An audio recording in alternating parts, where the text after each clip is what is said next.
Hello guys, welcome sa aking walang kwentang channel. So nandito naman tayo para sa panibagong video.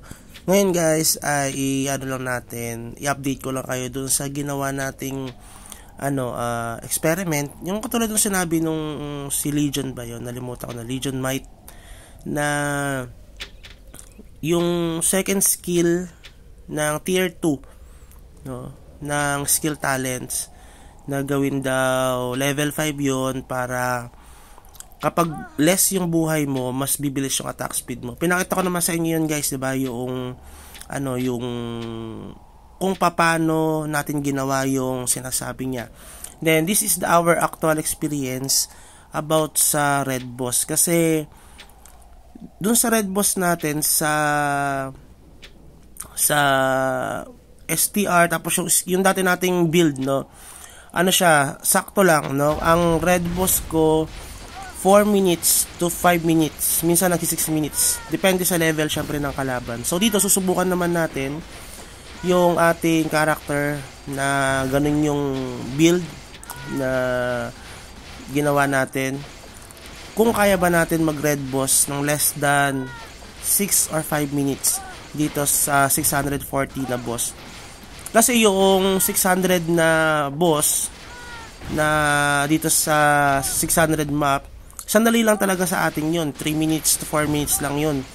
Kasi naka-imp tayo, tapos hindi na kailangan habulin yung buhay doon. Dito kasi nagpapapalit-palit pa ako ng angel at saka ng demon guardian. So ito yung sinasabi niya, yung level 5 na tier 2 sa skill talent, na the more na mas maiksi ang buhay mo, the more na bibilis yung attack speed mo. Tapos ito hindi ko pa kinuha kasi mas okay sa akin yung Empalar ba yun na bigay na skill sa akin na damage, no? Kasi most probably na lagi tayong gagamit ng ating normal attack kasi may cooldown yung ating skills. Kita nyo, mapapansin nyo dito na tumaas yung ating attack speed, naging 325. Then kapag nawala yung fury, nagiging 271. So reference ito sa mga players natin na Grow Lancer at yung mga gustong lumipat ng Grow Lancer, diba? Kasi kahit ako dati ako ay wizard, naging BK, naging summoner, naging DL, napansin ko na medyo mabagal sa red boss ang Grow Lancer katulad ng Blade Knight. Unlike doon sa wizard, ang bilis talaga nilang mag red boss. Sa DL naman, ang maganda sa kanya sa STR at saka sa STR na lang, sa tsaka kasi hindi ko gusto Sa STR, mabilis sila makapagpa-level. Pero sa Red Boss, sakto lang, hindi sila ganun kabilis.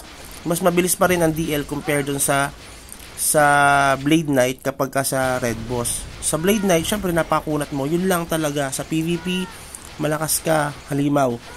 yung mga Blade Knight. Pero pagdating sa Red Boss, nakakatamad. Tapos sa War of God, diba?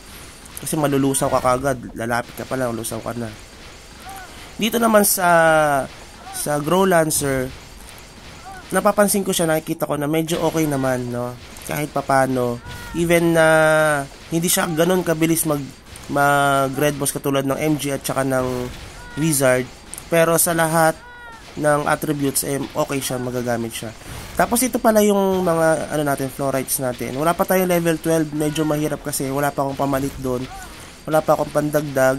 Level 10 at may 11 konti sa win ang ating mga Florites. Yung ating mga ice ay level 10 pa lang. Tapos yung ating wing ay nabasag, naging plus 21 na lang. Ang hirap magpa-level niyan guys, sobra. Okay, so alam niyo naman, hindi naman tayo expender sobra, sakto lang. Daily, ngayon hindi na tayo nag-daily Ang ginagawa natin, bumibili tayo ng jazz, no? Tapos binibili natin yung experience na bonus na 80 jazz. Tapos pala ito yung lagi nagpipigay sa atin pag AFK. Top 8 siya, ako ay top 10, pero hindi yan makaisa sa atin guys, no? Yan yung naban, tas bumalik. Kapag nag-AFK tayo doon, lagi tayo na hunting. Kapag nakalimutan natin mag protection, talagang mamamatay tayo. Pero kapag nag-red boss tayo at saka hinahunt natin siya, hindi naman siya nakakaisa sa atin, no? Top 8 yan guys na Blade Knight. Okay, so bahala siya, yung trip niya, diba? Pero huntingin pa rin natin siya As long as na, pati yung guild niya, in-hunt natin guys ha. Naging masamang tao na rin tayo dito. Para damay-damay na silang lahat. Yung guild niya at saka siya rin. Diba? So nakikita nyo dito, almost 4 minutes na yung ating red boss sa 640 map. 40 map, ay 650, ay 600 map.